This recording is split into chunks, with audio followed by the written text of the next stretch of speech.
Donc non, moi déjà, je m'étais dit, j'irai pas dans le commerce et l'entrepreneuriat encore moins. D'un côté, je me disais, il faut pas que je prenne cette décision parce que ça va pas bien dans mon boulot. J'avais toujours dit, jamais je bosse avec lui. Capitaliser, il y a toujours du côté positif, même dans les échecs. Mais est-ce que ça vaut le coup de rien faire ? Nous, on s'est posé ça comme question. Salut Prosmonautes, bienvenue à bord de cette nouvelle exploration. Son objectif, il est clair, t'inspirer à dépasser tes peurs et tes croyances limitantes pour enfin oser le projet qui te ressemble. Pour ça, on va parler de déclic, on va parler de reconversion, d'élan, et on va surtout parler de comment passer à l'action tout en restant aligné avec toi-même. Chaque épisode sera comme une escale vers plus de clarté, vers plus de sens, mais ce sera surtout une escale vers plus de toi. Alors enfile ta combinaison et viens explorer le Prosmos avec nous.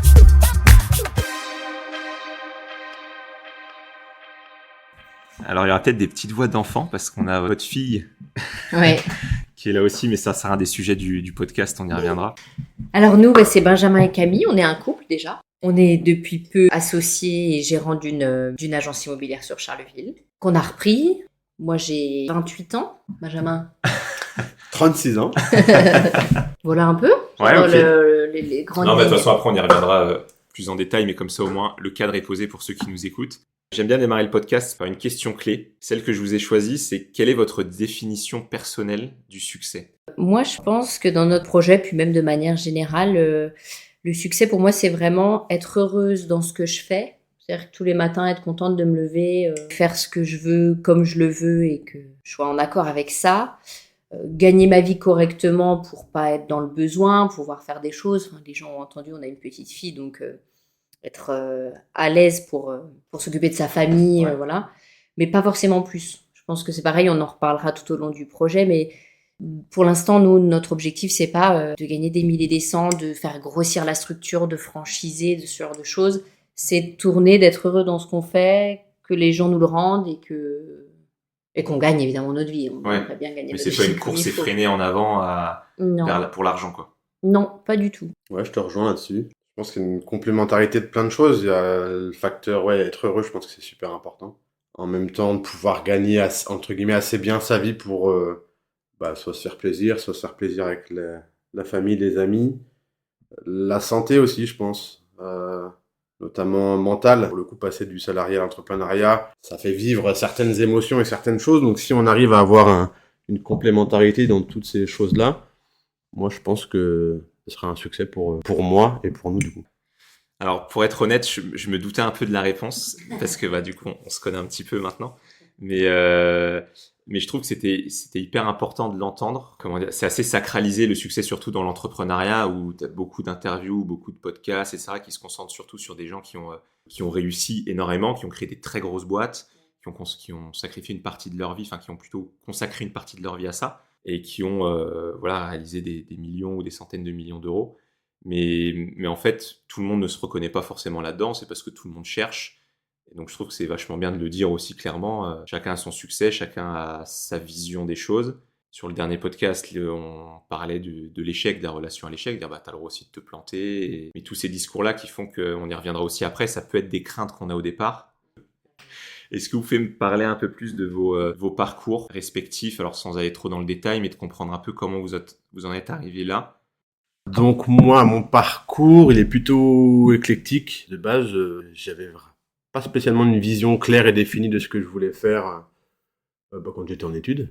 Pas mal de loisirs, donc je me suis tourné vers pas mal de choses. L'informatique, j'ai commencé par l'informatique, et puis en passant par là, j'ai entraîné aussi au basket, j'ai créé une association culturelle où on a fait un festival de musique.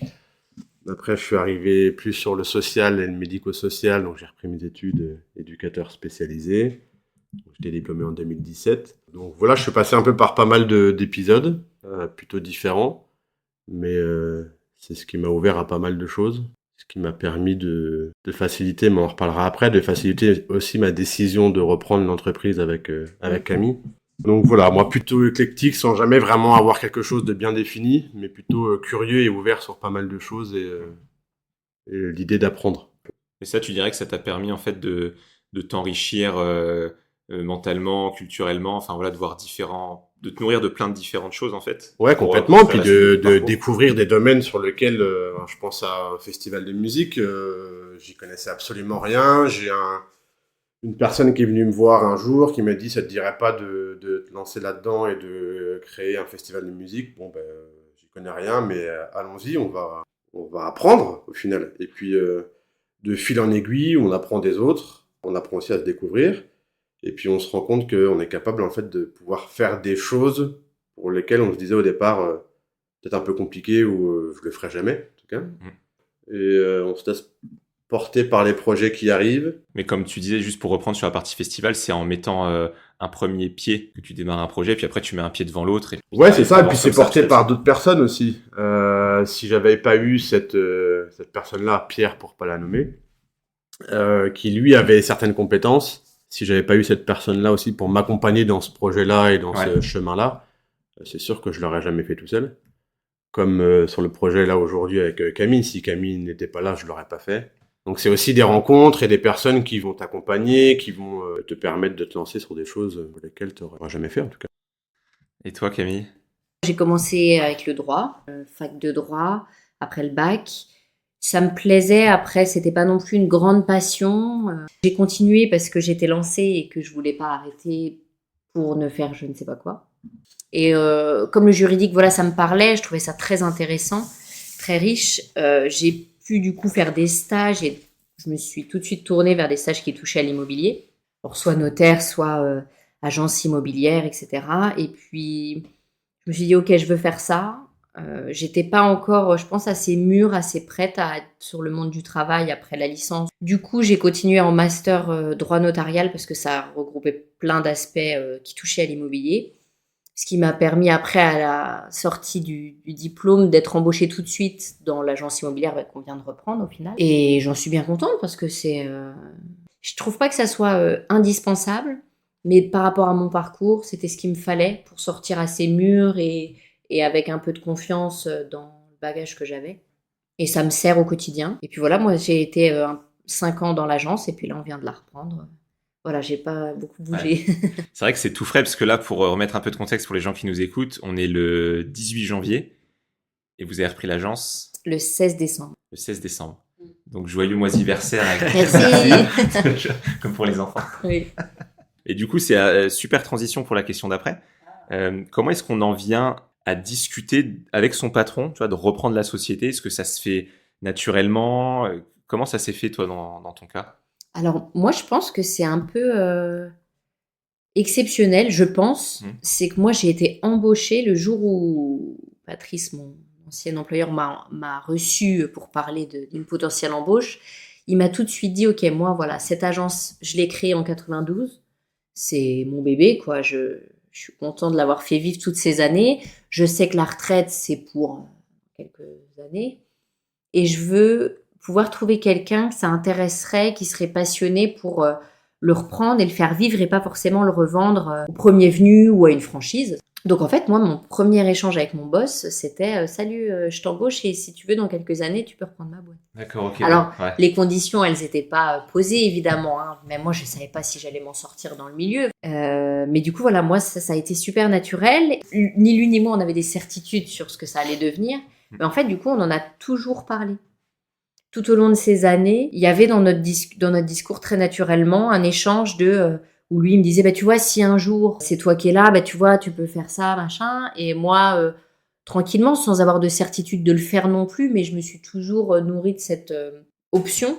Ouais. Et on a échangé comme si ça allait se faire. Des moments de doute de ma part, je pense c'est pas. normal. Mais ça t'a permis de te projeter directement en fait quand t'es arrivé, ça t'a donné une ligne d'arrivée. Et après, de voir si tu allais aller jusqu'au chemin qui te menait à cette ligne d'arrivée, ou de toute façon, tu avais aussi la possibilité de ne pas le faire, mais au moins, c'est hyper intéressant. Est-ce que tu penses que tu te serais lancé dans l'aventure entrepreneuriale sans ça? Et puis après, on verra aussi le fait d'être à deux. Mais déjà, le fait de cette opportunité-là, est-ce que c'était déjà un truc que tu avais en toi, en te disant je sais que je le ferai, je sais pas trop comment, je sais pas trop quand, et on verra, et c'est l'opportunité qui l'a rendu concrète, ou tu pensais pas du tout avant, et c'est ça qui te l'a un peu ouvert? J'y pensais pas du tout avant. Ouais. Sincèrement, moi je suis fille de commerçants, ils ont eu une librairie indépendante pendant 25 ans. Ils regrettent pas du tout leur aventure. Comme nous, ils étaient en couple et tout, donc on a pu aussi, on en reparlera, je crois, s'enrichir de ça.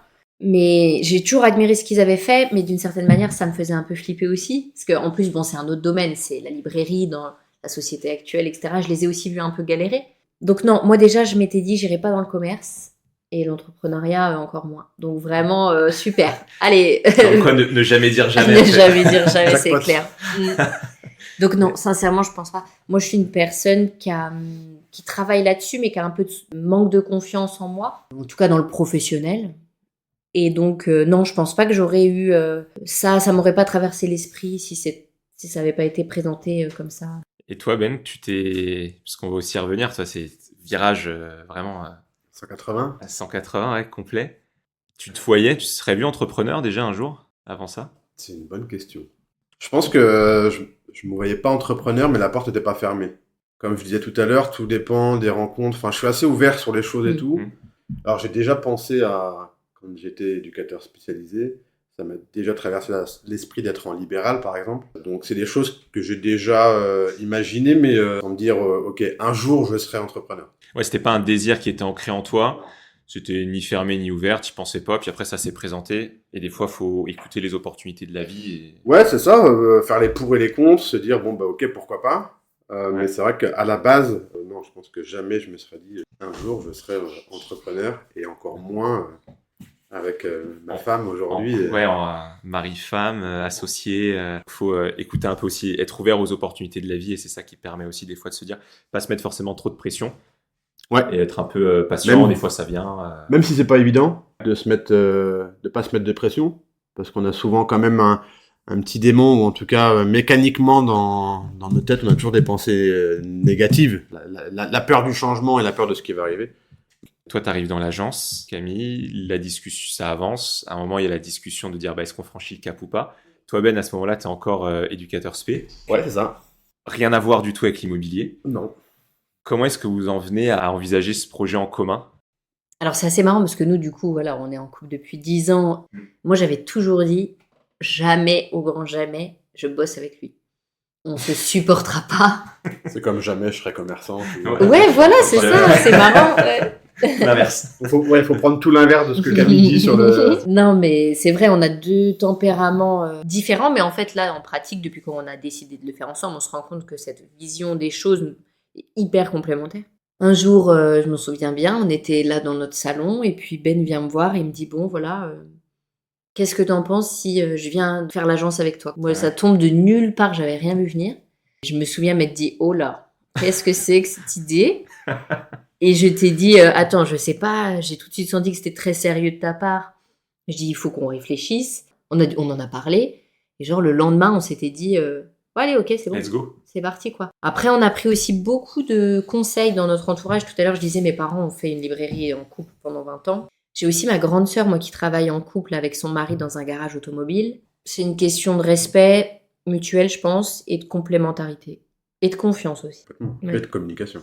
On a beaucoup parlé sur ce projet-là. Ouais. Alors, je pense qu'il faut rajouter aussi un peu de contexte, parce que je suis pas arrivé comme ça en me disant allez, on reprend l'agence tous les deux.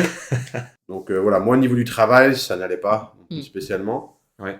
Et donc, tu te posais déjà quelques questions Moi, je savais que j'allais pas continuer dans mon poste actuel. On apprend aussi pendant l'été, Camille va reprendre l'agence et qu'elle va reprendre l'agence toute seule. Oui. Avant, on pensait qu'il y avait une autre salariée qui était là. Oui, c'est vrai. Et du coup, moi, en apprenant que Camille reprend l'agence toute seule, que dans mon travail, ça fonctionnait pas bien et que j'allais changer à un moment donné à court terme, est venu en tête, il y a peut-être une possibilité de faire quelque chose. Ce milieu-là, je le connais indirectement. Camille, ça faisait 4 ans qu'elle travaillait dans l'entreprise. Donc, en tant que couple, le soir, on en discute. Je vois comment il travaille. Je vois comment ça fonctionne. Donc, c'est pas quelque chose d'inconnu. Bon, est-ce qu'on pourrait pas faire quelque chose tous les deux? On a des compétences différentes. Voilà, arrive cette idée-là. Effectivement, on en parle. Et le lendemain, on se dit, ok, mais on essaye de se poser les bonnes questions et de prendre le plus de recul possible pour être objectif de notre décision. Ouais. Moi, d'un côté, je me disais, il faut pas que je prenne cette décision parce que ça va pas bien dans mon boulot. Ça a eu l'air d'être assez naturel pour toi, parce que tu avais déjà dans ta personnalité, pas de sujet à changer, de la curiosité. Mais est-ce qu'il y a un moment quand même où tu as eu peut-être des doutes ou des freins, parce que tu disais, ça va pas dans mon boulot, mais je peux peut-être en reprendre un autre dans ce secteur-là. Là, tu as complètement fait le virage pour un autre secteur. Est-ce que quand même à un moment, tu as eu des doutes, des craintes? Forcément, on a forcément des doutes et des craintes. Comme je disais tout à l'heure, on a toujours la petite voix qui vient nous susurrer à l'oreille, attention, en plus tu changes de statut. Passer du salariat à l'entrepreneuriat, c'est, comme on le disait, c'est un gap, c'est quelque chose que nous on n'avait pas l'habitude et il faut aussi réussir à assimiler ce statut-là. Puis tu as fait les deux, excuse-moi de te couper, tu as fait les deux d'un coup, parce que tu aurais pu dire je me reconvertis dans l'immobilier en tant que salarié, et une fois que j'ai mes marques, je deviens entrepreneur. Et là, tu as vraiment fait les deux. Complètement, mais en même temps, je suis pas tout seul. La chance qu'on a, c'est qu'on communique quand même plutôt bien. On est capable de se dire si à un moment donné c'est déconnant ou pas, quoi. Donc, en parlant avec les amis, la famille, en parlant entre nous, finalement, ces craintes et ces peurs-là, ça se dissipe un peu. Après, on a deux profils, je pense, assez pragmatiques, terre à terre. Donc, on a vraiment pris le temps de réfléchir à plein de choses. Quand on a décidé de se lancer à deux dans le projet, notre fille, elle avait 2 ans. Ouais. Il y a quelque chose, il y a une sorte de coussin qui, en tout cas, moi, de mon côté, m'a toujours plus ou moins rassurée. C'est que Benjamin, on s'est toujours dit, si ça marche pas la boîte, je retrouverai un boulot quelque part. Et lui, il aurait une potentielle facilité de trouver dans le social parce qu'il a beaucoup de contacts. Et il y a cette espèce de seconde option. Mais voilà, c'est vrai qu'on pense à tout. On se dit, OK, bon, voilà, faut pouvoir assumer la petite. Il y a les frais, l'école, tout ça. On a eu la chance d'avoir pu acheter notre maison, mais il n'y a pas si longtemps que ça non plus. Donc, tout ça, ça vient un peu en tête en se disant, bon, OK, mais là, si on est un peu dans la difficulté... comment on fait? Il faut cumuler la vie de parent, on y reviendra après, mais la vie de parent, de propriétaire, la reconversion, le démarrage en entrepreneuriat, enfin, ça fait beaucoup de sujets à gérer en même temps. Mais on a eu la chance d'avoir une bonne année pour préparer tout ça, en fait, quand même. Ouais, on a pris le temps de bien préparer les choses et d'essayer de se poser toutes les questions, les questions possibles. Alors après, on maîtrise pas tout ce qui peut se passer, hein, mais en tout cas, on a essayé de voir ces deux versants-là, quoi. Et c'est hyper marrant parce qu'il y a beaucoup moi, dans les podcasts ou dans les interviews que j'écoute, mais justement, où c'est beaucoup d'entrepreneurs qui ont monté des très grosses boîtes, t'as 2 écoles là-dessus. T'as souvent ceux qui te disent, en fait, il faut pas envisager de plan B parce que si t'envisages le plan B, c'est qu'en gros, t'as déjà échoué. Moi, je suis pas spécialement d'accord avec ça parce que ça, je pense que ça s'applique à un certain type de personnes, tu sais, qui ont l'entrepreneuriat chevillé au corps. Mais je pense que quand même pour la majorité des gens, de ceux qui se reconvertissent, qui changent de vie, etc., il faut quand même que tu puisses backer, surtout quand tu as des enjeux à côté, familiaux et autres. Ça fait écho aussi à ce que tu as dit, je crois que tu en as parlé avec quelqu'un d'autre dans un autre podcast, c'est la relation que tu as avec l'échec. Nous, je pense qu'on n'a pas de problème, enfin évidemment qu'on n'a pas envie d'échouer, je pense que si on échoue, on sera déçu parce que ça reste...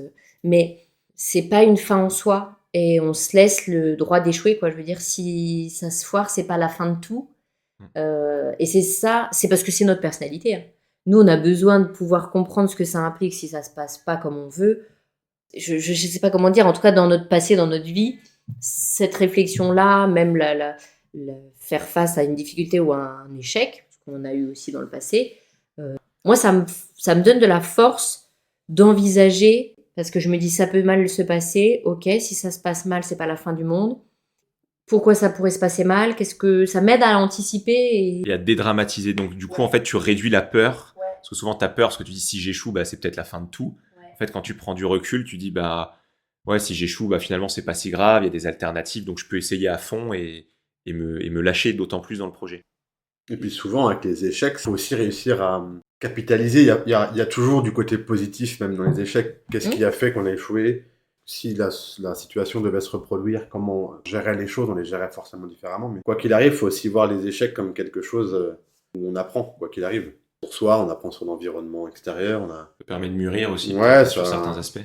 Tu peux très bien lancer un projet d'entrepreneuriat, échouer, apprendre et relancer quelque chose d'autre. C'est pas à la fin de toute ambition entrepreneuriale, je pense. D'ailleurs, on le sait pas, mais la la plupart des plus gros, des entrepreneurs qui ont, d'un point de vue financier uniquement, réussi le plus, ils ont souvent des échecs avant. Donc, ils ont fait 1 boîte, 2 boîtes, 3 boîtes, peut-être 5, 10. Et c'est la 5e ou la 10e qui a fonctionné. On le voit pas parce que c'est pas ce qui est mis en avant, c'est pas ce qui est expliqué sur les réseaux ou dans ce que tu écoutes ou ce que tu lis. Mais Pour reparler de tes premières questions, pourquoi on a voulu faire ce podcast aussi, c'est pour ça. C'est pour... Bon, nous, ça fait qu'1 mois. Donc, vous aurez peut-être un second épisode dans 1 an pour voir si on est toujours là. Ça dépendra de Julien, ça c'est... Déjà. Et puis, si la boîte est là, on dira... Et si le podcast est là, est-ce que ça a explosé, que j'ai pris la grosse tête Juste les gens qui nous écoutent n'ont pas forcément le contexte, mais donc vous avez repris là au 16 décembre 2024. Par contre, c'est devenu plus concret avec ton ancien patron à partir de janvier 2024, c'est ça ? Je me rappelle plus exactement à partir de quand tu m'as dit ça y est, on commence à enclencher les choses. Ça a pris quand même 1 an, une bonne année. Hein. Et à tout préparer, ça a pris une bonne année parce qu'on avait aussi, ça aurait pu faire moins. Le début de l'activité dépendait de la retraite du boss. D'ailleurs, avec je sais plus c'était la réforme des retraites où il y a eu un truc où il aurait dû partir en septembre 2024. Et au final, ça a été décembre. Ça a été un petit coup dur parce que, en fait, quand tu te projettes, quand tu prépares le truc, t'as le stress de démarrer, de te dire, allez, là, on y est. Et en même temps, t'as l'impatience. Et ça a été un peu dur. Et au final, c'est pas plus mal parce qu'il y a eu une tonne de choses pas prévues, bien sûr, parce qu'il y a toujours des trucs pas prévus. Moi, ce qui a été très concret, c'est ma reprise des études. Ah bah oui. Parce que au final... on n'en a pas parlé. C'est vrai, mais t'as repris pour te reconvertir des études, ouais. Du coup, on prend la décision en août 2023. Ça. Ouais. Comment je fais pour arriver avec des compétences et des connaissances. Camille sera la gérante et compagnie. Moi, j'arrive, je suis le mari, donc j'ai mon petit poste, petit chausson, et je suis bien comme il faut. L'idée, c'est que j'arrive avec des connaissances et que je puisse au moins me former à ce milieu. Donc moi, c'était déjà concret dans ma tête depuis septembre-octobre 2023. Je posais la question tout à l'heure des freins et des peurs. Ça en fait partie, c'est la complexité aujourd'hui. Enfin, en tout cas, je parle pour moi. Ouais. À la fois sur la reconversion professionnelle et après à la fois sur la reprise, les démarches pour la reprise. C'est la complexité des démarches administratives. Ah ouais. À la fois pour la reconversion professionnelle, alors qu'il existe des super dispositifs. Par contre, pour y prétendre et pour monter les dossiers et compagnie, c'est assez compliqué. Donc moi, j'ai commencé par ça. Ouais, dans les freins, il y a quand même cette partie-là qui est un peu compliquée, parce que moi, j'ai dû m'y reprendre à plusieurs fois pour pouvoir être valider ma reconversion. En fait, c'est marrant, c'est comme s'il y avait déjà un premier filtre à se reconvertir ou à se lancer, un filtre à la motivation. Ouais, c'est vrai, j'avais jamais pensé à ça.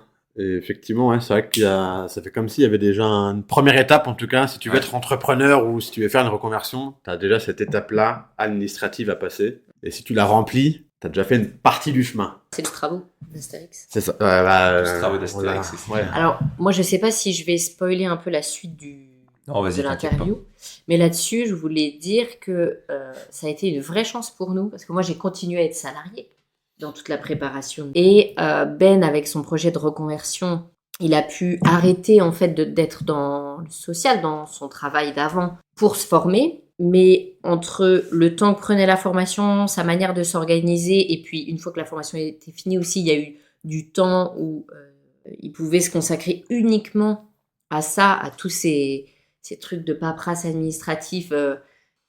Moi, je pense avec le recul que j'aurais peut-être pas réussi à le faire toute seule. Je sais pas si je l'aurais fait au final sans Ben, le projet. Parce que je me rends compte de tout ce que ça a été comme travail. Et en continuant à être salarié, avec un stress fort, comme je disais, moi, un peu quelques lacunes en confiance, etc., c'est possible que sans lui, je me serais arrêtée aux démarches administratives. C'est vrai que c'est un vrai sujet, c'est de la complexité des démarches. Alors pour la reconversion, ça doit être encore un peu plus dur. Maintenant, ça commence à se simplifier de plus en plus sur la partie entrepreneuriale. Enfin, voilà, c'est plus ce que c'était a priori. Moi, j'ai pas eu le retour d'expérience, mais quand j'en discute avec des clients aussi, c'est quand même plus simple de lancer une boîte maintenant que ça ne l'a été. Donc ça va vers le mieux. Qu'est-ce que ça devait être avant, c'est ça. Mais tu dis, c'est fou, quoi. Enfin, c'est même sûr d'ailleurs. Toute la réglementation, elle n'a pas été mise en place pour faire ce fameux filtre à la motivation.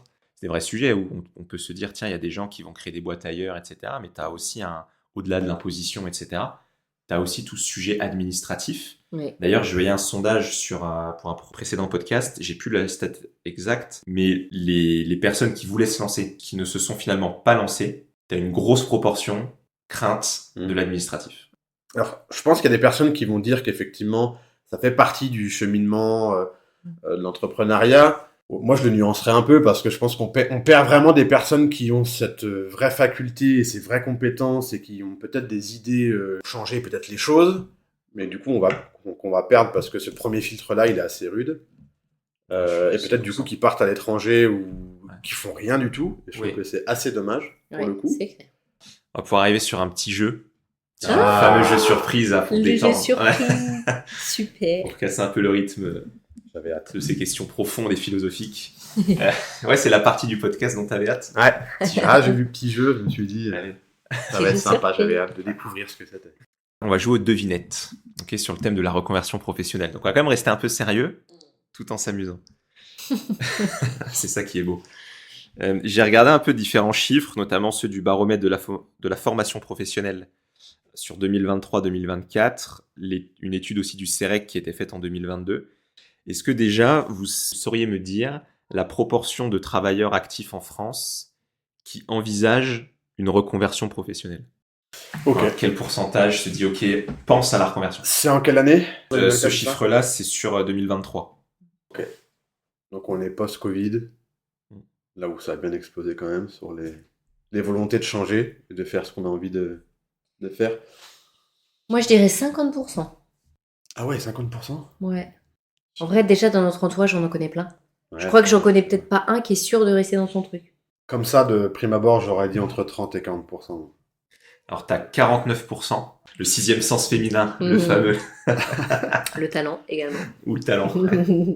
Ouais, 49%, enfin, d'après l'étude, après, on peut toujours remettre en cause l'échantillon, mais ça donne quand même une base. Tu as un travailleur sur deux qui envisage de refaire une conversion et de se dire, ok, en fait, j'ai envie de changer de branche. Alors, t'en as 83% qui pensent à changer de job. Mhm. Donc c'est énorme, quoi. Tout le monde t'en a beaucoup, mais comme tu dis, c'est aussi l'effet post-Covid. Mhm. Mais quand même, dans tout ça, t'as quand même 1 sur 2 qui se dit, je vais carrément me reconvertir professionnellement, quoi.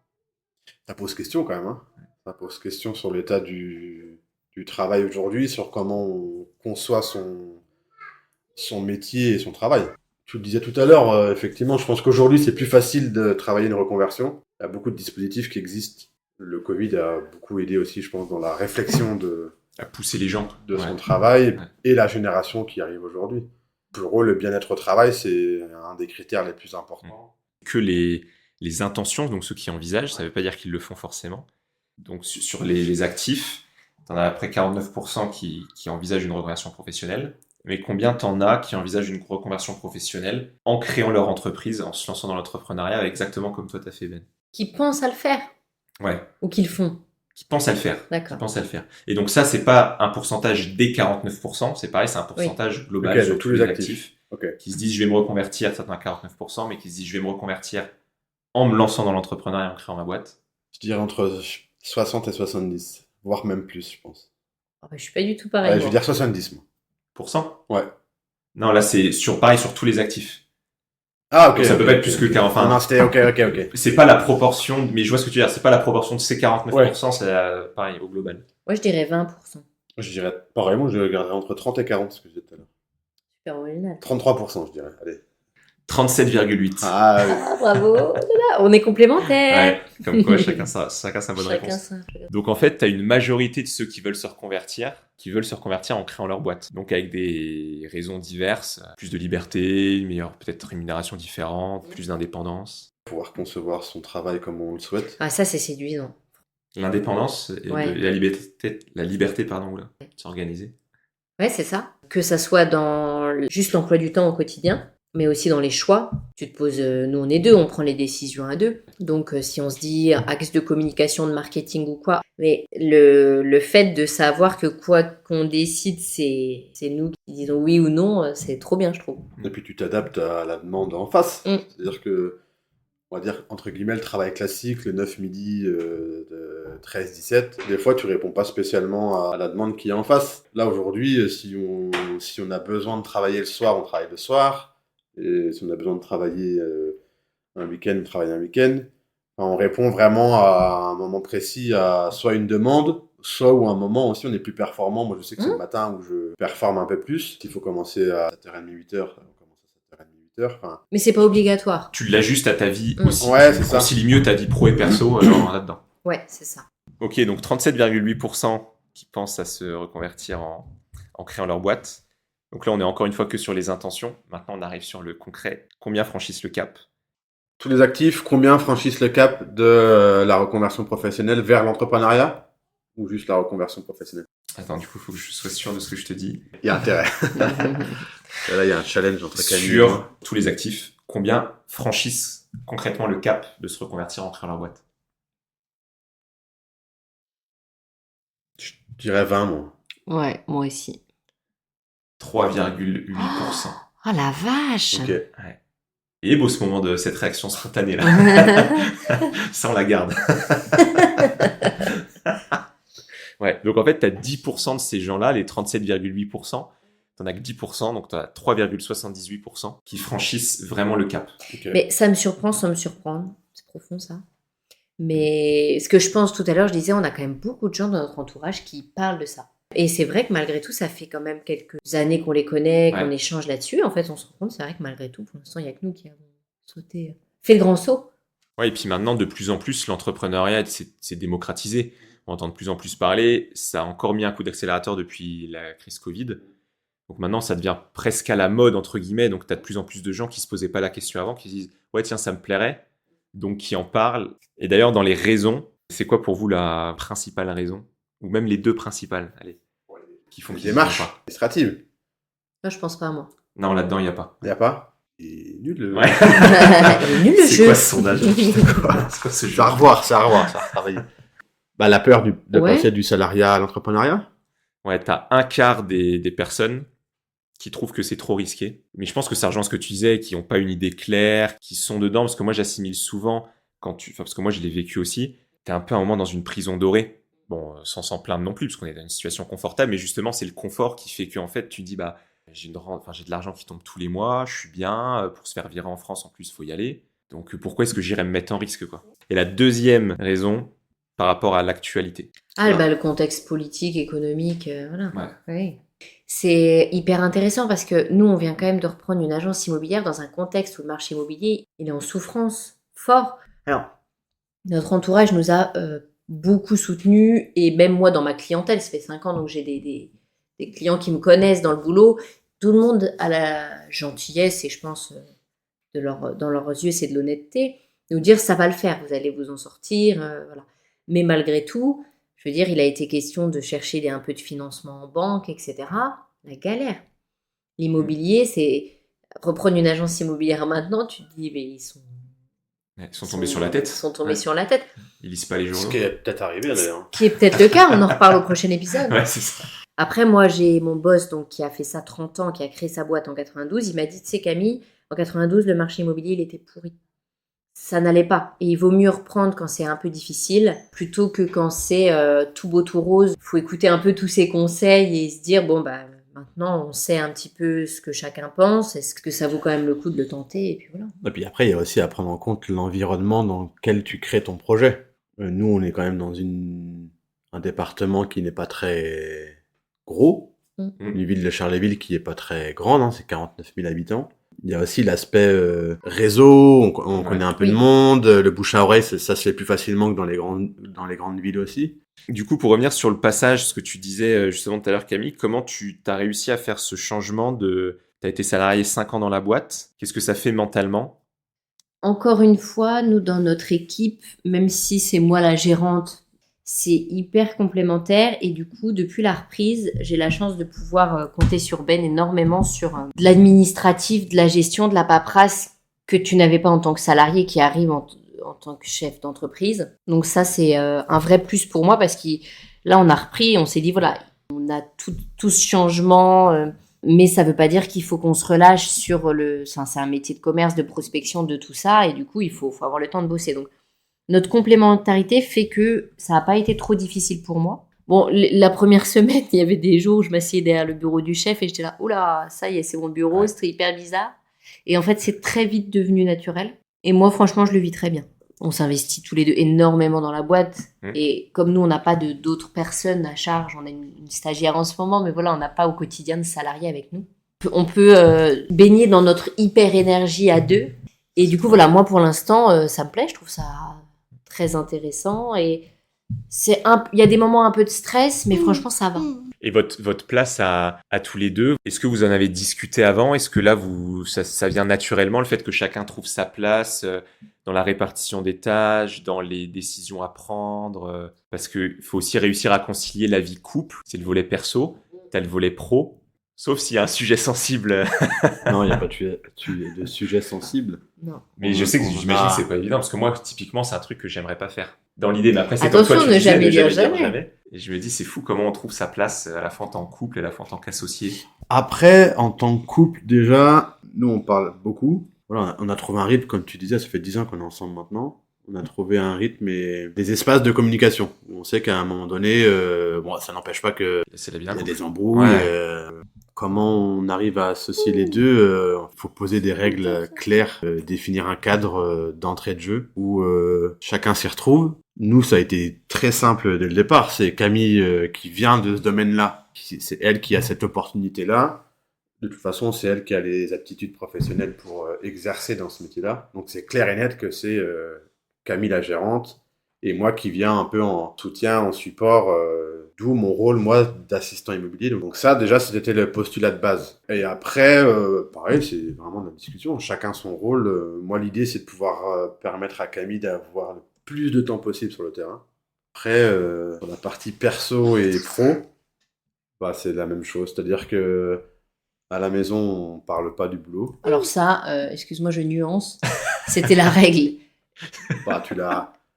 Les règles sont faites pour être Je débordais un peu au début. Non, mais même moi, je parle pas que de toi. On avait dit, et on nous a conseillé ça aussi dans notre entourage, c'est de pas parler du boulot à la maison.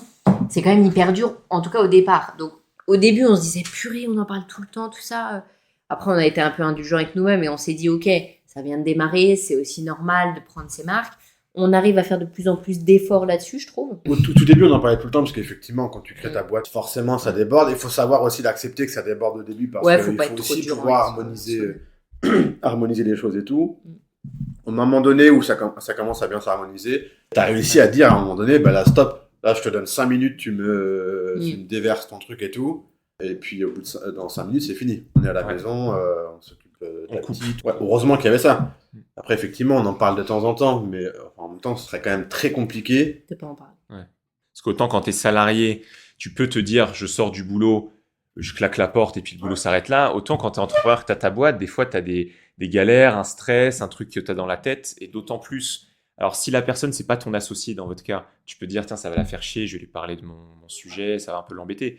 Là, c'est votre projet à tous les deux, c'est votre deuxième enfant, un peu entre guillemets maintenant, donc ça paraît normal. Ouais, tu disais, donc tu avais le thème, tu employais le terme harmonisé, et dans l'épisode précédent que j'étais avec Maud Jego d'ailleurs, que je salue, parce qu'on entend beaucoup l'équilibre entre la vie pro et la vie perso. Je trouve que le mot équilibre, moi, il me dérange un tout petit peu. Okay. Parce que j'ai la visualisation de l'équilibre que j'en fais, c'est de dire il faut que les deux soient à peu près à égalité, à 50-50, pour que ce soit équilibré, un peu comme dans une balance. Tu dis il faut que tu aies le même poids ou la même masse de chaque côté. Et j'aimais bien le terme d'harmoniser, donc on se questionnait un peu là-dessus, parce que je trouve que le terme harmoniser, ça veut dire que les deux viennent s'imbriquer les unes dans les autres, en fait, pour ne faire plus qu'une. Et donc, tu peux très bien te dire, bah, y a des moments, il y a des périodes où j'ai besoin de bosser beaucoup plus, d'en parler à la maison, etc. À l'inverse, il y a des moments ou des périodes dont je n'ai pas besoin, on n'en ressent pas le besoin, donc on le fait pas, et après, on arrive naturellement à harmoniser tout ça. Moi, je te rejoins là-dessus. D'où le fait de peut-être pas trop se mettre de pression aussi. S'il y a des moments où tu en parles, mais je suis d'accord aussi, il faut réussir à ce que ça prenne pas le pas, c'est pas évident, quoi. Ouais, c'est vrai qu'harmoniser, c'est le terme parfait. L'équilibre, je pense qu'il est aussi bon dans le sens où tu dois sentir le moment où tu peux en parler, parce que aussi la personne en face de toi, elle te fait ressentir que la porte est ouverte et que tu peux en parler. C'est vraiment un lien à deux, en tout cas pour nous, parce qu'on est en couple et on vit...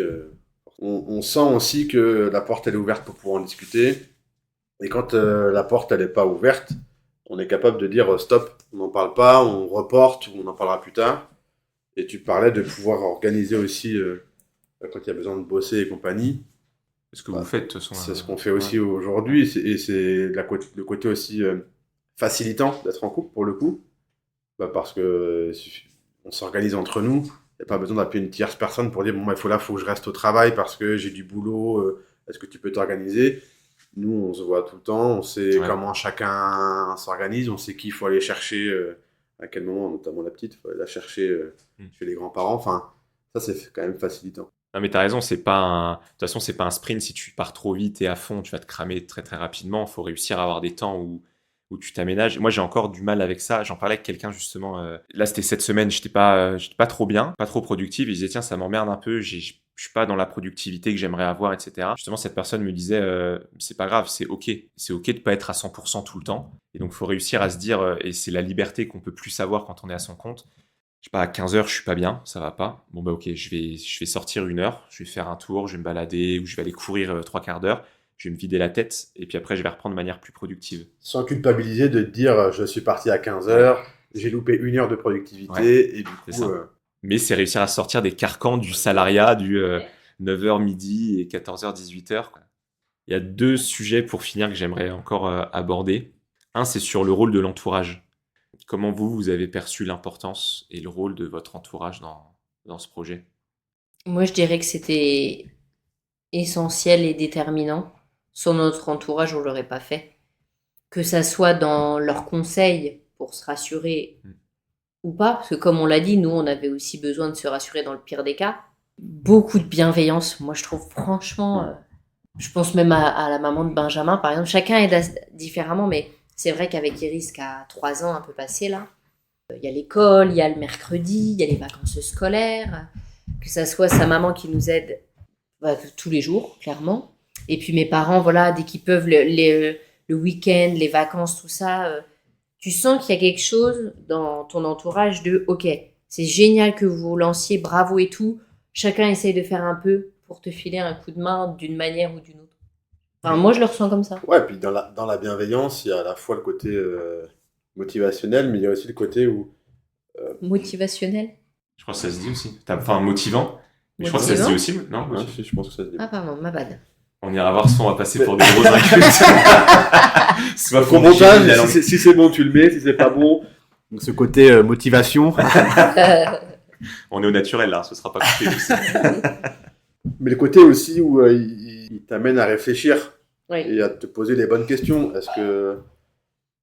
Voilà, de poser les bonnes questions. Le côté un peu prudent, c'est important aussi de l'avoir. Je pense que il n'y a pas mieux que les amis ou la famille pour te poser les vraies bonnes questions, de creuser un peu le côté, un peu les questions que tu n'as pas envie de te poser. Ceux qui te dérangent un peu, ceux qui vont t'amener à te dire effectivement, et si ça marche pas, ça peut être vu comme un échec et compagnie. Les amis, la famille vont te permettre vraiment cette introspection dans ce projet qui vont... Oui, c'est vrai, parce que quand tu es tout seul et réfléchir, il y a des questions qui sont un peu dérangeantes, tu dis bon, allez, c'est tout, je les mets de côté. Alors que quand tu es face à quelqu'un, il te pose la question, tu es obligé de répondre et c'est là que tu bosses, quoi. Les personnes qui sont plus proches de toi qui vont te poser les vraies questions. Pas les questions pour te faire plaisir et compagnie, qui vont aller vraiment te poser des questions qui vont piquer un peu. Et heureusement qu'il y a ces gens-là, parce que sinon, je pense que c'est des projets qui peuvent vite se casser la figure si t'as pas ce versant-là. Donc dans la bienveillance, moi, c'est ce que je rajouterais. Et c'est hyper important.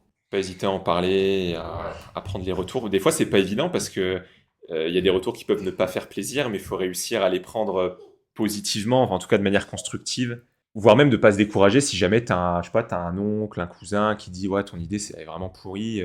On peut voir ça, mais si toi t'y crois, faut réussir à faire le filtre peut-être aussi entre les retours. C'est exactement ce que j'allais dire. On parlait de filtre tout à l'heure. Je pense que ça, s'il y a un des premiers filtres à la limite quand tu passes entrepreneur, c'est de pouvoir aussi accepter les retours qui vont pas dans ton sens.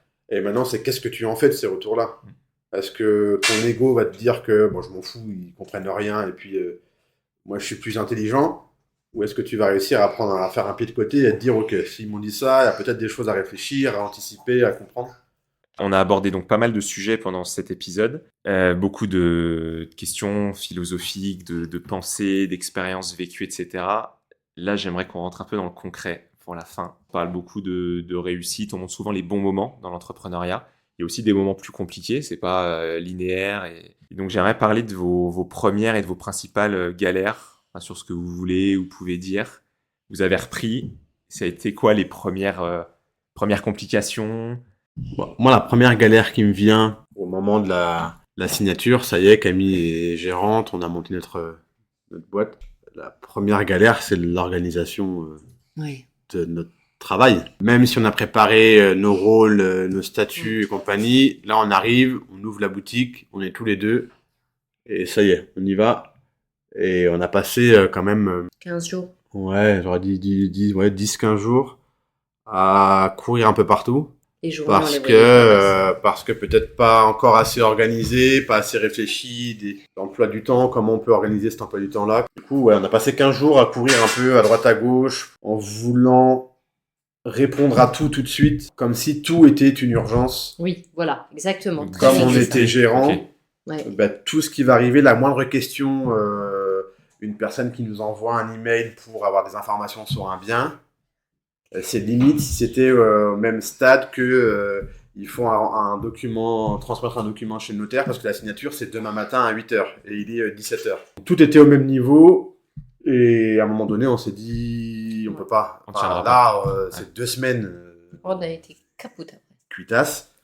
Enfin voilà, faut qu'on arrive à prendre du recul, à hiérarchiser un peu les tâches, à souffler un peu. Ok, on a une entreprise, ok, mais on peut souffler, on peut Oui.